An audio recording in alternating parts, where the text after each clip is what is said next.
very good point. Yes? Vagueness of specs. Vagueness of specs. Well, yes, that adds so much complexity. We're going to talk about that a lot. Yes? Just the thing you're creating, how complex that is, and how, like, if it's just like, you know, you just press dots, it's not going to be hard Yeah. to fit. And we'll actually, when we get later in Brooks, he has a whole essay on accidental versus essential complexity in software. And that's a critical issue. Yeah, Matthew. The number of required skill sets to produce it. So, for example, Yep. if it needs graphical or internet or whatever. Yeah.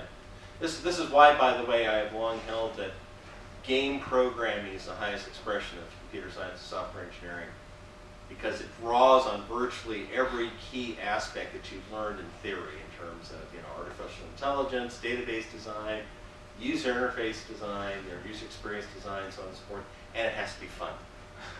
Okay? Yes? And also just building the wrong thing, you realize it's halfway through that you're building something that's not solving the problem, Yeah. or there's a competitor that's already outdone you. Yeah. When you guys read Farmer's five Orders of Ignorance, that's exactly what that's about.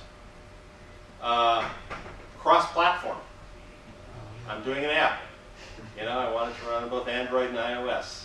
How do I distinguish it? Or I want it to run on Mac OS X and Windows and Linux. So there are a number of factors that you have to consider as what's going to cause it. And these are the same factors. What are some of the things that make software difficult to? We've touched on some of them. What are some other things that make software difficult to maintain and update? Any thoughts? Yeah. If you rely on pre-existing data. Yes. Changes in technology, different languages. Yep. Yep. Other thoughts? You rely on someone else's stuff that they update or stuff they make. Yeah. Yep. The lack of forward thinking in what you originally made. Yep. You have this issue of getting. It's possible to code yourself down the blind alley, and then really the only thing you can do is back way up and say, okay, we've got to go down a different route. I have been there. I have done that. So I know exactly what that's like. Yes. Government work would do it too. Government work? Uh-huh. Oh yeah. Their systems. Yep. Okay, now, one of the things I love about Mythical Man-Month, he says, why do we program? Well, because it's fun. It's this, again, how many of you have personal software projects you're working on or have worked on? Why? Why do you do it? Why are you doing it? It's like playing with Legos as a kid. Yeah. Yeah, it is. Other reasons. Why are you doing it? I just love creating stuff. Like when you show it to someone and they're like, that's cool. I love it. Yeah. Right off of what he said, he says in the book that the computer does not bind us the way that a lot of physical and media arts do. Like if you're drawing with a pencil, you can only draw so well and such detail and whatever, but you're almost infinite in your abilities with programming. This is how I ended up in computer science. I was actually a microbiology major my freshman year here. And I took Chem 105 and 106, and I aced the test, but in the lab, I was just a bit hasty and sloppy. It's kind of, oh, I know what this is, and would leap over like 3 test steps and do this, and oh, no, it wasn't that. And, teacher, can I have another sample of the solution to analyze, and so on and so forth. So fortunately, I left on my mission after my freshman year, and while I was on my mission, I had someone send me the course catalog. Literally went through and looked at every single major. And I'd had some exposure to computers my freshman year, and so actually some in high school, so I decided to come back to be software engineering. And you can bury your mistakes very easily. It's kind of like, okay, we'll just set that code base aside, and I'll start over again, learning on, based on whatever. Other reasons why you're doing it. Yes, Matt? Because you're doing a task that a monkey could do it, so you make a computer do it instead. There you go. Yes? I like community. Huh? Oh, the community, yes. It's fun to put something up on the screen. It's quite something that there is that aha moment. Like, oh, hey, look at this cool thing I did. And if I tweak this, I can, and here's where good design pays off. It's like, oh my gosh, I did this. And if I change this, I can do this. this is a pitfall you will find with management. Because you'll design something well, and they'll say, can you add that feature? And you say, oh yeah. And you'll go off and add it. You say, oh, can you add this feature? And they'll say, oh yeah, that's great. And then they'll say, can you add this feature? And you'll say, well, no, I can't. The design precludes that. I said, well, what's wrong with you? I had this argument for some time at Pages because we had a designer in a desktop publishing system, and the CEO wanted to do rotatable headlines. It's like, Larry, no. No, you don't realize all the things we'd have to change and break to rotate headlines in the text. He said, but you did all this other stuff so easily. I said, Larry, this has to do with what's under the hood. If we had known this from the beginning that you wanted it, it would be a lot easier to implement. But Yep. because it's kind of halfway through or 3/4 way through the project, it is Yep. a big problem. And you are going to, trust me, you will run into that again and again. Woes of the craft. In programming, you must perform perfectly. There was a compiler. How many of you have heard the language PL1? PL1, Programming Language 1, was an IBM. Actually, that was one of my first programming languages. The compiler, when it encountered an error, would try to guess what you meant and would compile that. There's a reason why PL1 isn't used much nowadays, but but the idea was sort of like, oh well, he must have meant this, so we'll just default. And they had rules, and so you could figure out what it was defaulting. But I always thought that was just insane. But I programmed it for 4 years. Anyway, someone already mentioned this. Other people set your objectives, provide your resources, and furnish your information. And as he says, usually your authority is not sufficient for your responsibilities. You want me to do this, but you're not letting me make the decisions and choices that are necessary to bring that about. Someone also mentioned the next point. You often depend upon other people's programs which are less than perfect. And this is, nowadays, I lived in a time, don't listen to that. Back in a lot of the coding I did, it was pretty bare bones. I was not relying a lot on outside libraries, minimally on operating systems and so on and so forth. Often I would know the whole memory map just because the system was so small. Now it's incredibly rich. You've got operating systems, you've got all the SDKs, you've got all these third-party utilities, you've got engines that you can bring in and so on and so forth.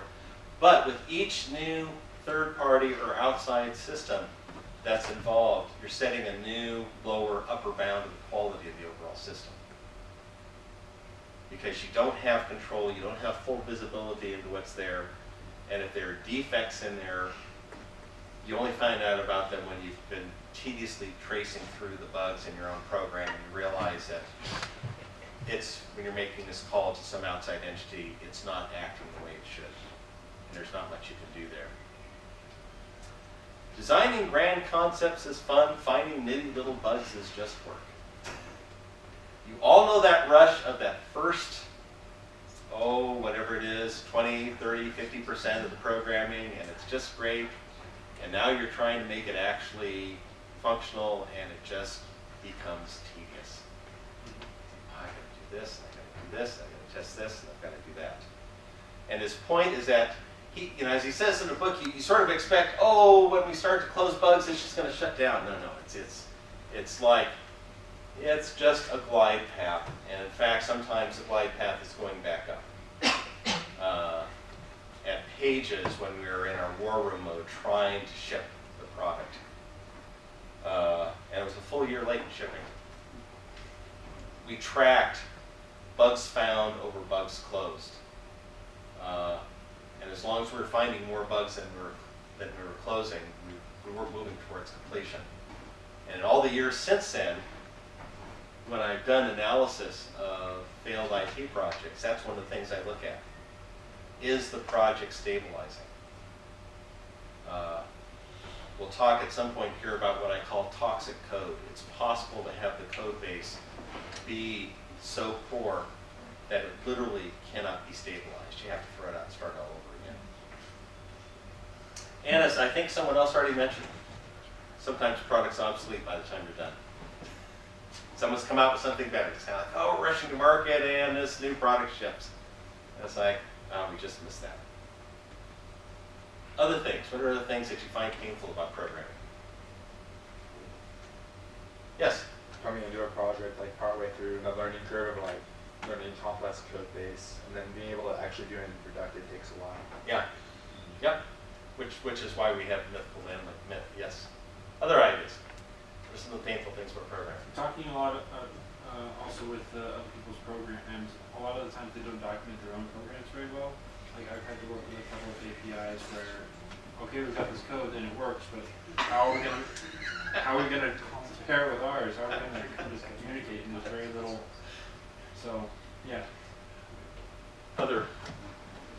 I just realized in my job just like how bad it is to lack experience. I mean, obviously there's no way around that. You have to just experience, but there's just been some total, like you said, with the blind alley that has happened in my work where there's not a lot of experience there, and so we just have to learn the hard way and toss away months of, you know, bad decisions without knowing. And that's what's so painful is that because you have this essential invention, when you're trying to do something that's worthwhile, there is essential invention, which means an essential loss of productivity in discovering what the right solution is. No thoughts? I was just going to comment a funny one from my workplace, which is that maintenance never ends. Oh yeah. There's always something which could be better. Yep. We could make this an external library. We could change the naming convention. And especially if you're doing different type, like the naming convention, for example, if you keep changing what's best practice and never finishing, you eventually reach a code base which has got many practices. Yes, that's actually a very important observation. You end up having to perform digital archaeology to try and figure out just what's going on. You learn a lot of different styles. Yeah. Root causes of software project delays and failures. Obviously, these aren't all of them because we're going to be talking about this all semester, but this is what he addresses in his chapter. Our techniques of estimation he says, are still poorly developed. This is one of the massive icebergs in the software industry. How difficult it is to estimate, and it's because of the orders of ignorance that you're going to read about. It's because there are things that you end up discovering along the way. And so what you really have, rather than an accurate estimate, is you have this sort of slow convergence on the estimate. But there are other problems, which I'm going to talk about in a second, that sometimes blow up in your face even when you think you're converging. Estimation techniques confuse effort with progress. Now he's talking about sort of like, well, you know, if we put, this is a 12-man-month project, apologies to all women, 12-person-month project, 12-man-month project. So, you know, if we put 6 people on it, we can do it in 2 months. No, and the sad thing is there are people who really think that. Well, you know, we'll just get a bunch of programmers together and they can all do it. The analogy, which actually Brooks didn't originate, Jerry Weinberg does it in his 1971 book, The Psychology of Computer Programming, which I highly recommend, but didn't assign it for this class because it's a much thicker book and denser, is that, you know, you can't make a baby in 1 month with 9 women. And that's obvious to us, but it's not obvious to management that there is a certain incompressibility and necessary sequentiality to software projects. And they will keep trying to find ways around that and say, well, we'll just assign more people. There are things you can do to set yourself up for success, but they don't do it well. Because of the uncertainty of our estimates, we often lack the courage to say we don't know when we'll be done. Classic, and I can't tell you over 20 years how many times I've seen this pattern when analyzing a failed project. Project starts, it's got a deadline. Let's say it's a year out. You know, everyone's saying, yeah, it's going well, we've got a few problems, but you know, we're going to work nights and weekends, we'll get it. And they get about 3 weeks. It always seems to be about 3 weeks before the deadline. And I'm quite serious. I can't tell you how many times it's been about 3 weeks before the deadline. They say, we're going to have to slip. And they almost always slip 6 months. And they work, and they work, and they work, and they work, and they get about 3 weeks before the new deadline. It's like, oh, we're going to slip. And they slip 6 months. I have reviewed multiple projects that follow exactly that pattern. Part of it is the next item. How do you tell how close you are to being done? That's a much harder problem than it may seem at first blush. Because that means you have to fully understand everything that's going to be necessary to bring the project to completion. And he says, you know, his comment is, when the schedule slips, the impulse to add staff is like dousing a fire with gasoline. It slows things down, it makes things worse. In fact, there have been times when I have recommended, when working in a consulting basis, that they actually pull a few people off the project. Which seems horribly counterintuitive, but often, if you pull the right people off, or rather the people who are least productive off, the ones left will actually get the stuff done. And you don't have stuff sort of being pushed off, oh, you know, we're letting so-and-so handle that. All programmers are optimists. Yes, they are. Del Goldberg said only optimists build complex systems. You have to be pretty optimistic to say, oh, I'm going to go write a new program and it's going to be a best-selling app and I'll be one of the featured ones on the App Store, you know, and I'll make $1 million and then I'll buy the books around the world. The problem here, I love this, we often assume each task will only take as long as it ought to take. Okay. How often, and I'm certainly guilty of this, I suspect a lot of you have been, has said, okay, I've got to do A, B, and C. I can do A, it's going to take me about a day or so. B, I can do this weekend, and C, I can do next week, so I'm going to be done, you know, sometime next week. And I start working on A, and it's like, oh, you know, that didn't work. And A drags on and drags on to the next week, and I finally say, okay, this is enough for A, I'm going to go to B, and suddenly B is dragging on. We are optimistic, we think everything's going to go right, and a given software project can have hundreds or thousands of such tasks with complex and not always visible interdependencies. Thus, and I think I'm quoting Robert Glass here, I didn't have a chance to look it up. I've said this so many times in reviewing failed projects, it is so easy to lose a day of schedule, it is almost impossible to make it up. The ratchet only works one way. And it's why you see these projects that go on for weeks or months past schedule. Something which I have noticed, you're starting a new project, what do? Get your prototyping system, you know, got some nice tools, I can bring up the app, you know, bam, bam, bam, bam, hey, look, I've already got something I can bring up on my Android phone or my iPhone, and I can do this, okay, now I'm going to start doing this. You do all the easy stuff first because you're making progress. And you end up deferring all the really hard problems. Well, I'll deal with that towards the end. And what you end up with, and the analogy that always comes to mind to me, is sifting a bunch of flour that's got about a dozen walnuts in it. And the flour goes through, and you've got these walnuts, and you're moving the sifter back and forth, and they just aren't going through. You have to pull them out and smash them into powder to get them through the sifter. And I've seen this syndrome on a lot of failed or troubled projects, is they've deferred all the hard problems to the end, and by so doing, they have failed to properly account for them in their design and architecture. And that's when you find yourself down a blind alley, and it's like, oh my gosh, you know, this is going to be really tough. One of the things that I'm proud I did at Pages as the chief software architect, this was a design-oriented desktop publishing system where you could switch from one design model to another and automatically relay out the document according to good design principles. And I was working with a world-class typographer, Mike Parker. You can find he has his own entry in Wikipedia, and Vic Spindler, who's a great graphic designer. Vic was doing the design models, and I said, Vic, and he had 2 or 3 design models. I said, Vic, I need a design model. This is when we're still back in prototyping and architecture. I said, I need a design model that's a real pain in the butt. And he got me one. It's called April, after a graphic designer, April Bryman. And it was. I I swore at the April design model because I'd get something working, it worked for all these design models, and here was April, it's like, no, it doesn't work for April. So now I've got to do something. But I flushed out so many hard problems early in architecture and design, and I drew a big enough circle so that with all our subsequent design models, pretty much anything we came up with after that worked just fine. Because I had already encompassed, I anticipated the hard stuff. Other ways in which we tend to be overly optimistic as programmers. Anyone? Yes? In your abilities. think you can do.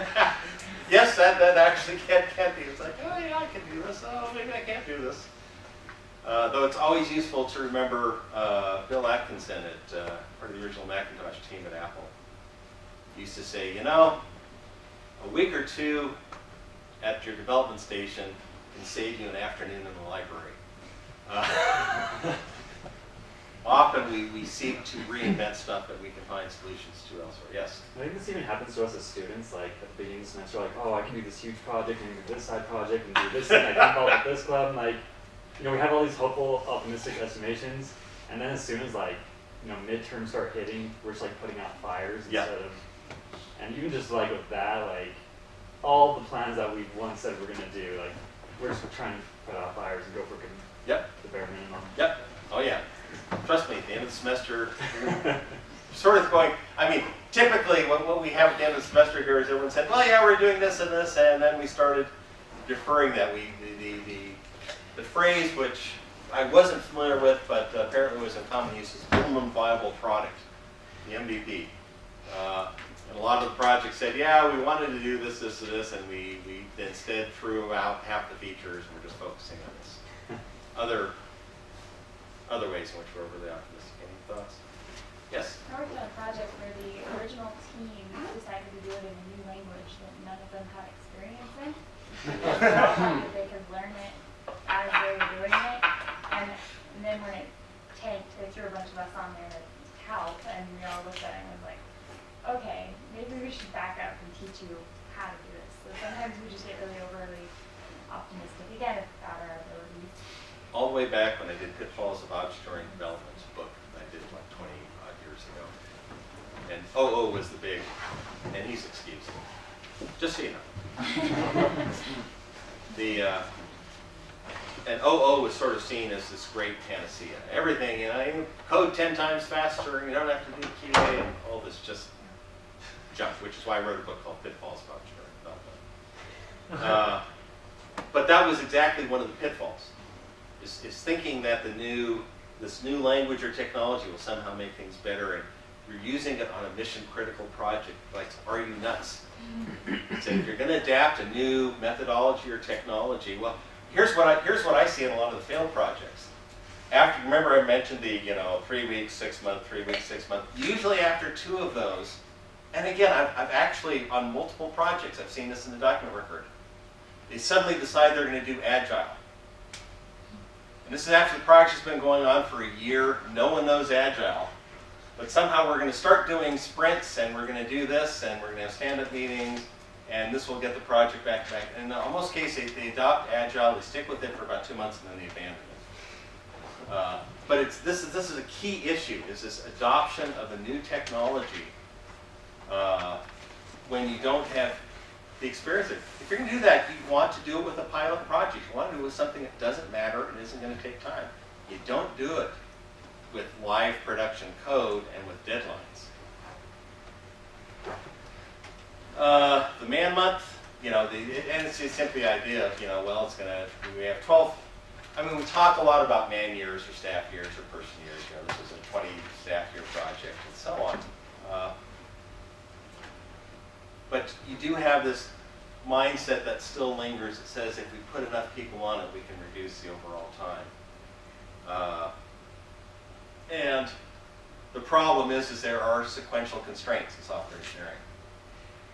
You have the discovery issues, and if you add people, you're adding communications, and the new people have to come up to speed with the code. How many of you have had to pick up code written by someone else and do something with it? Okay. Are you immediately productive? Yeah. I did this at Apple. I was in fact, it was. I mentioned I did this game. Sundog was burned out. Didn't program for 4 years. I was living in the Bay Area in Santa Cruz Mountains. Got a contract programming job at Apple. Nice entree. They had bought a multimedia package from a company and needed someone to A, fix bugs, and B, add some new features to it. And it was, I thought, written Pascal, it's going to be good. Oh boy, this was one of the worst written pieces of code I'd ever seen. And there was this one routine, it was a single subroutine that was like 10 pages long, the printout listing. And it's where a lot of the problems were. And I spent time, trying to look at it and thought, I can't do this. And so I ended up analyzing the code, threw it out, and rewrote the routine from scratch with basically the same parameters coming in and the same results. It was about 20% of the size of the original and it ran fine. But you have this issue of people coming in have to come up to speed, and who brings them up to speed? Or the people who are already working. So you've just reduced the productivity of the people working on the project, and the new people aren't productive yet. And the new people don't have the concept of, they don't know all the unwritten things that you've learned along the way.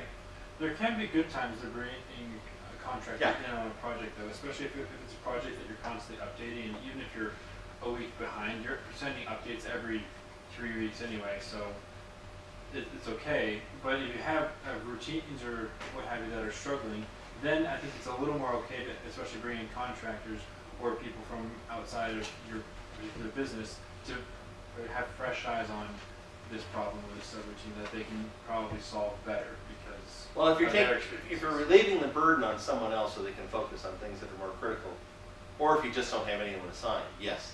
I mean, Brooks himself will say yes. There are cases where if you're bringing someone on, it actually can be very useful to what you're doing. The problem is often within management or the situations of thinking, well, we'll just add 10 more programmers and that'll help us get the project done in time.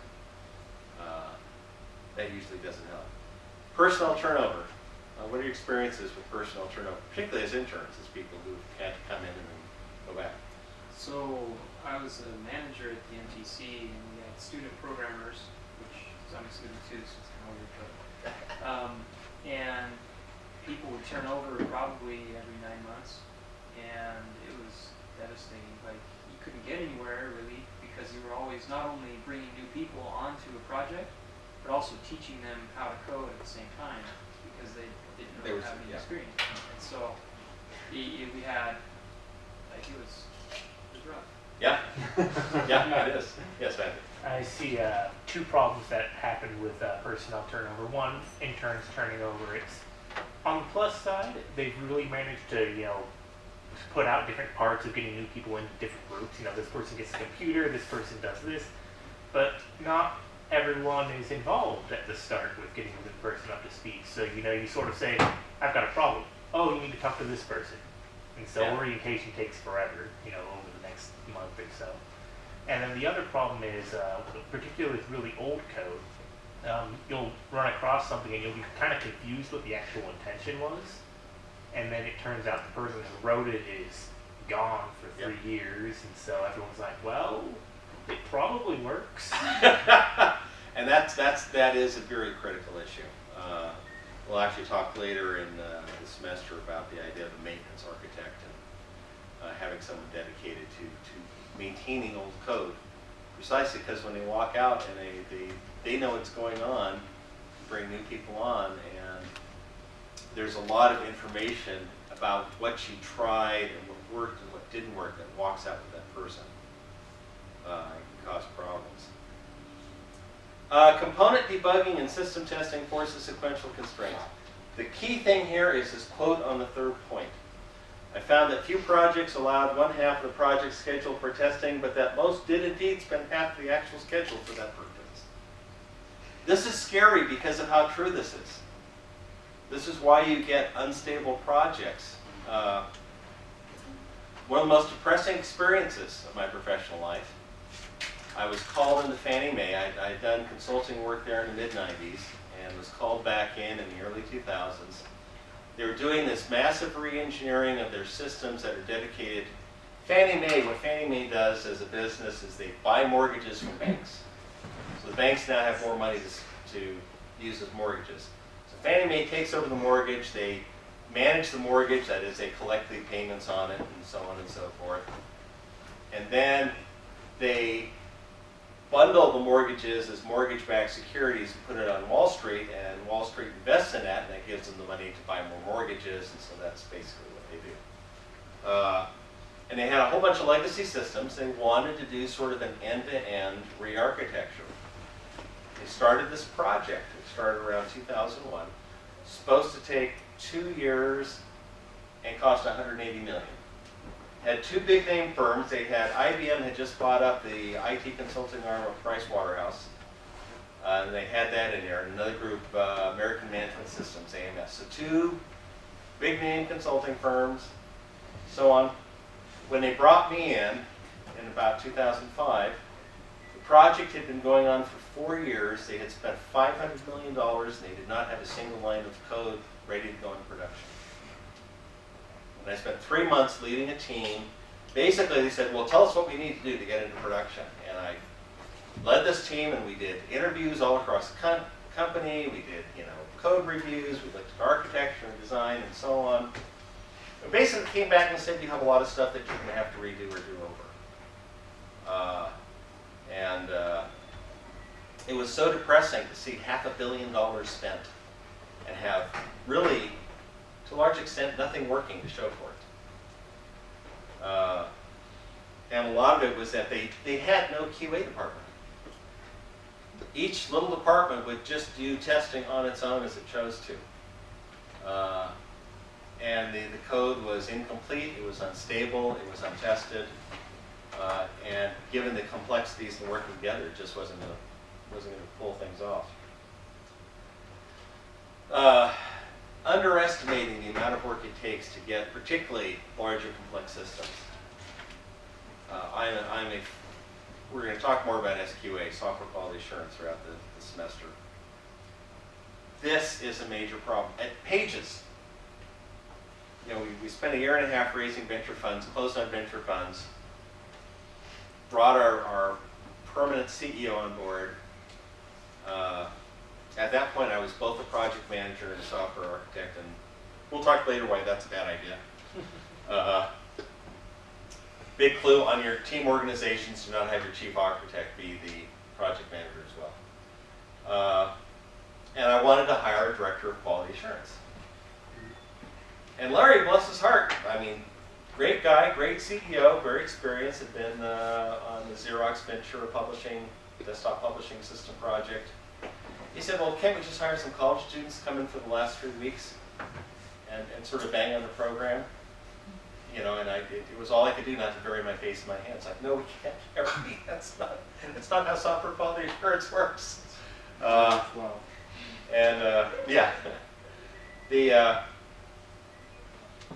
This underestimation, the quality assurance is the red-headed stepchild. My apologies to any red-headed stepchildren here. I have a son who's a red-headed stepchild. He works over in the IT department. He's a lab manager there. Quality assurance is red-headed stepchild of software engineering. Quality assurance does not have the respect, and usually does not have the funding it deserves. And yet it is one of the big icebergs on which the project's founder. Gutless estimating. Well, we have to ship because we need to meet this market date. How many of you are gamers? I am still, after all these years. XCOM 2, War of the Chosen. That's been off. Yeah. And I'm really embarrassed when I look at my cumulative Steam hours on XCOM and XCOM 2. It's truly embarrassing. Anyway, that said, how many remember when Civilization 4 came out? That may be for some of your time. That's sort of scary on my part. It was a disaster when it was released. It had real stability problems, it had driver problems, and so on and so forth. They had released it early to meet a Christmas ship date. I'm sure some of you have seen that with a few other games. It's sort of notorious. You get these game releases in October, and they come out, and they're just buggy as all get out. It's because they wanted to make the Christmas market. And usually all they end up doing is damaging their brand and their good name. Often management does not want to hear a realistic estimate. Again, at Pages, after we got the funding, after we got our CEO, I gave Larry an estimate. I said, here's what I think it's going to take to get the project completed. And he said, that's too long. It can't take that long. I said, well, this is how long I think it's going to take. I think even my schedule was optimistic. He said, no, this needs to be at least 6 months shorter. I said, well, I'll try to come up with a new schedule. And I did, and we didn't meet that deadline, and we were slipping. And Larry came back to me and said, how come we're late? And I went to my files, and I pulled out the schedule that I originally pulled out and said, Larry, I told you what the schedule was going to be, and you told me that was too long. I said, look where we're at. And he never bothered me about it again. Document what you say. That's important. So what happens when the project is late? We're going to add people to it. Work longer hours. Work nights and weekends. We'll talk in Peopleware about how really it's hard to get more than 40 hours of productive work a week out of software engineers. And yet, much of the software, and I speak as someone who has worked over 100 hours a week at a time. It's actually one of the ways I ended up burned out. But the problem is that when you get into schedule problems, the only real solutions are to slip the deadline and or to drop features. Start throwing features out until you reach a point where you can say, yes, I see how we can get to where we need to be.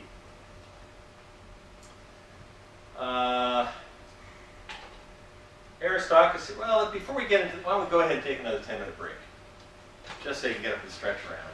We'll reconvene at 4, and then we'll go to 4 to 4. That's a lot of listening to me. So I did have a curiosity question. Yeah. So we talked about the release and release of bugs and whatnot. And recently popular things do is they release an open beta or whatever. Mm-hmm. What's your opinion on that? Does that help the problem at all? Or?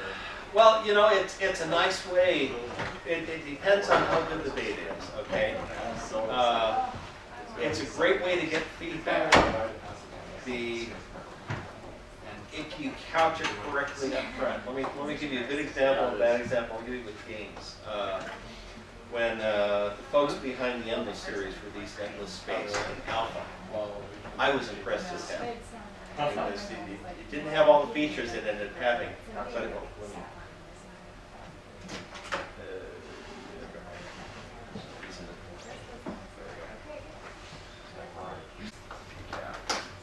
okay, I think we only have a couple more slides here. Oh, sorry. Small things.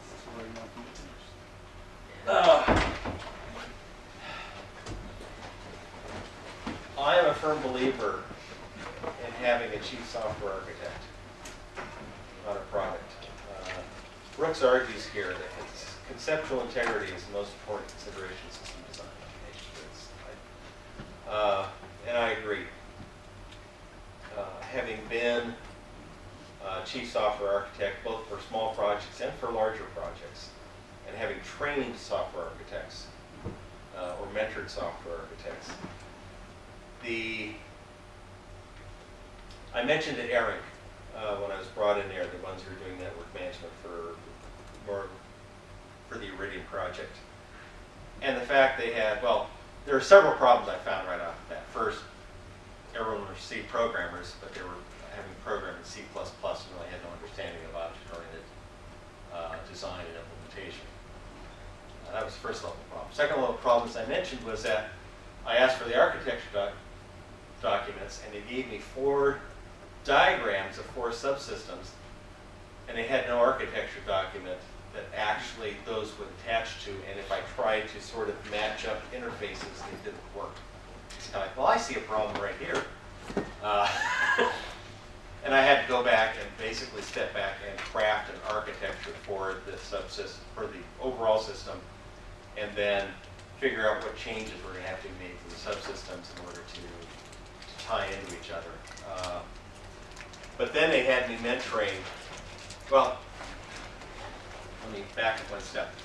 One of the first things I did when they asked me to come in is I thought, well, who's the chief architect? And the head of the division said, well, I really don't know who's doing that. So I spent a day wandering around talking to the managers and programmers and asking, who's the chief architect for this project? The number one answer was, I don't know. Number two answer was no one. And then I got about 5 different names. There was no one person who actually, and there were 30 programmers working on this. There was no one person who was actually saying, this is how the whole thing is going to pull together and work. And these are the considerations, these are the trade-offs, these are the issues.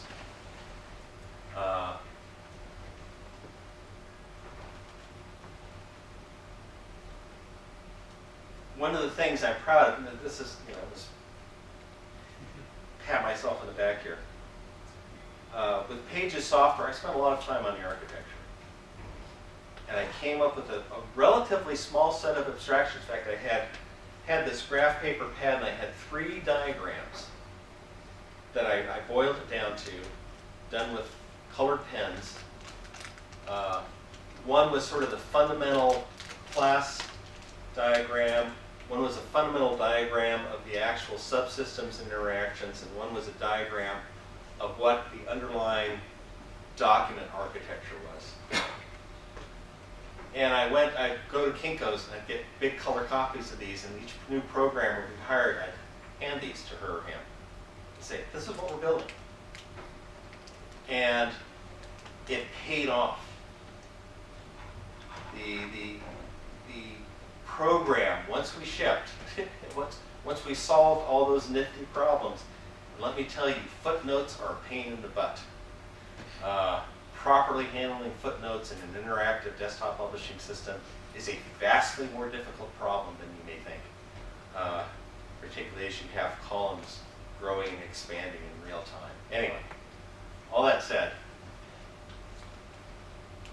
we were able to release significant updates to the software every couple months. This is a 400,000 line desktop publishing system. Because the architecture had good bones.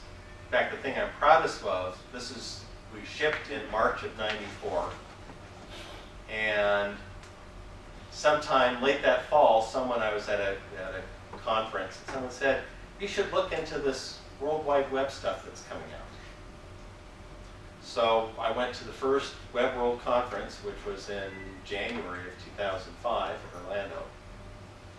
Came back and said, we could make this a drag and drop web page editor.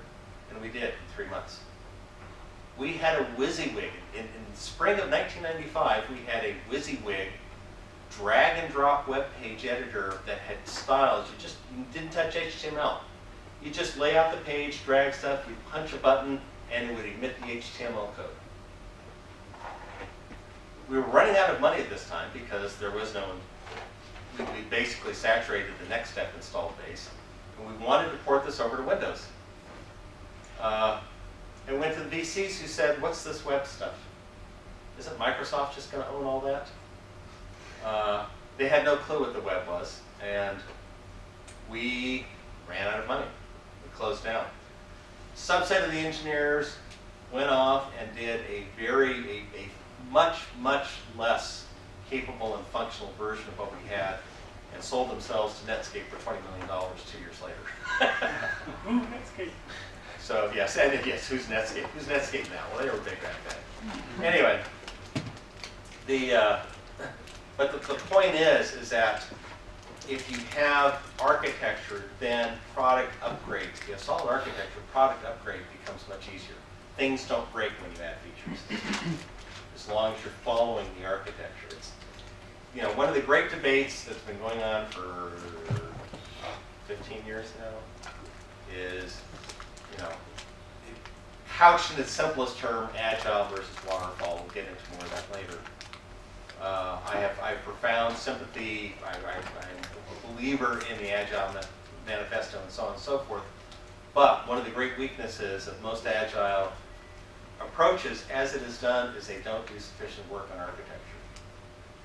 They're chasing after features and implementation, and they get stuck on a local maximum, and they miss the larger, more expansive solution they could have done with some time and thought. So, you want to think out the architecture. I mean, that's my 2 cents. We'll keep revisiting this as we go along. But Brooks stated this back in '75, and all my decades of observing, I am a firm believer in having a chief software architect, of having, you know, conceptual unity in what you're doing, and thinking about it carefully. And as I mentioned at Pages, while we were doing the fundraising, I was both the project manager and chief software architect. Those are inherently incompatible roles, in my opinion, unless you're a sole programmer working for yourself. Yes. This is going to very much, of course, depend on the size of the project, but is it possible that one of these architects is actually not going to put his hands too much to the code? He's working on making sure that the architecture remains, that people adhere to it and reviews their documents more so than... It would have to be, in my opinion, a pretty large program. I probably wrote close to 100,000 lines of Pages code. And I was one of the biggest bug fixers because I knew the entire program and architecture. When there were bugs that were reported back from QA, I was the one who said, okay, this is going to be over here somewhere. This is going to be the issue. This is where it's, because I knew it was my architecture. I knew right where things were getting done, and I would zero in and nail that bug. So yeah, I like writing code, and I wrote a lot of the code at Pages, but for a larger project. And Brooks tends to separate them. Oh, the architect is here, and then you have the implementers. I kind of like the architect keeping her or his hands in and writing code for good reasons. It makes you, it keeps you humble. Because you have to get stuff working yourself instead of saying, oh, do this, do that. So let it be written, so let it be done. But on a sufficiently large project, it may be more of a review basis, but I think the architect needs at the very least to be constantly reading code and seeing what the implications of the architectural decisions are. Good point. Other questions or thoughts here? Second system effect. Brooks will go on, and when he revisits this issue 20 years later, he says, you know, iterative development tends to take care of this because you tend to have incremental improvements. But there is still that issue of, well, first he talks about the interactive. It says, architecture, proper thought of the architecture can help to adjust the schedule. In other words, if it's like, here's the program, here's how long it's going to take to implement, the architect can say, you know, if we limit this, or we cut this out, or we don't have rotatable headlines, we can get this done a lot quicker. And so there's a, this is what we just discussed a few minutes ago. Features that may seem simple to the customer may actually be very difficult to design and implement. And here's where you shoot yourself in the foot. Because features that may seem very difficult to the customer or the manager or whoever can often be very easy to implement. And it's very fun to say, oh yeah, I can do that. You come back next day, look, yeah, it does this now. And people get very impressed, and you do all the easy stuff, and then they ask for something that's very hard to do. It's like, oh, I can't do that. Well, why not? You just did X, Y, and Z. Why is this so hard? The corollary of that is that it can be so easy to prototype the user interface and sometimes even the basic functionality. That you'll show this and they'll say, so how long is it going to take to be done? Oh, it'll take us a year. Why is it going to take a year? All right, it looks like it's all there on the screen. Well, no, we have to do all this work back here. Well, no, I'm seeing everything here. Why is this going to take you a year to get done? I joked for years that I'd like to have a quarter scale PC and do all demonstrations on that. See, it's going to take us a year to get it to work on this big screen. Because, you know, if you go with a scale model building, people don't say, oh, look, it's all done, we can move in. But if you go with a prototype, and, you know, we have such great prototyping tools, it's like, oh, that looks done. What do you need all this time for? You have to be careful. Second system effect, as I mentioned, if you're slipping behind schedule, the best thing to do is to throw out features, defer features. Often what you're also doing a lot at the same time is you're deferring fixing certain issues. You're doing quick and dirty solutions. You're incurring technical debt. It's like, okay, we're going to clean that up after we ship. And the problem is you get to the point of shipping and they don't want to spend the time to clean up the technical debt because there's no payoff that they see. It's not new features. It's not new stuff. So on the one hand, you have this issue of all the things that you want to go back and fix and do right that you did quick and dirty in order to meet the latest ship date. And then you've got this long set of features. It's like, let's add everything to it. And you have to resist the temptation to add too many features to the new system because you're basically potentially destabilizing the program. You're going to increase the quality assurance necessary and needed to get it to ship and so on and so forth. So that's my lecture for the day. Chapter 7, you see, I deferred. I will look at Learning Suite and figure out why you're only seeing limited stuff.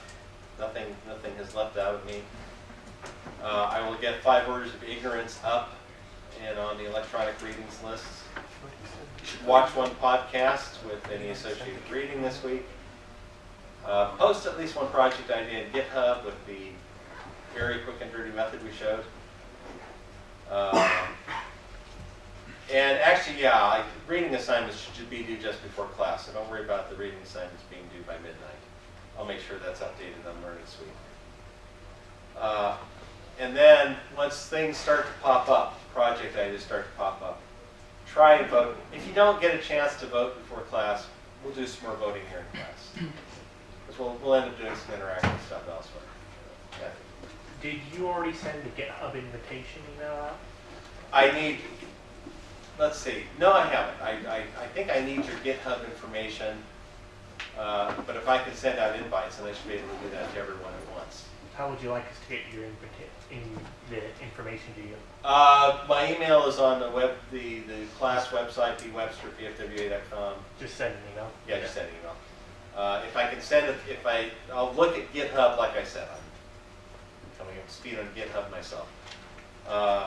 If I can just blast an invitation that allows you to get in, you'll still need a GitHub ID. If you don't have one, you can just go to github.org or whatever it is and sign up for one. And we'll get you all on the wiki. Any other questions? Yes? So the reading assignment, you said you're going to make it due at the beginning of class. Yeah. But then this week's, do you have until Saturday just because? Sure. Beginning of I'll class change is that so too. fast? I'll check it. I will. And like I said, I've got prayer what's going on this week, so don't worry, you won't be fighting this Friday. Any other questions? If not, I will see you here next week at 2 o'clock.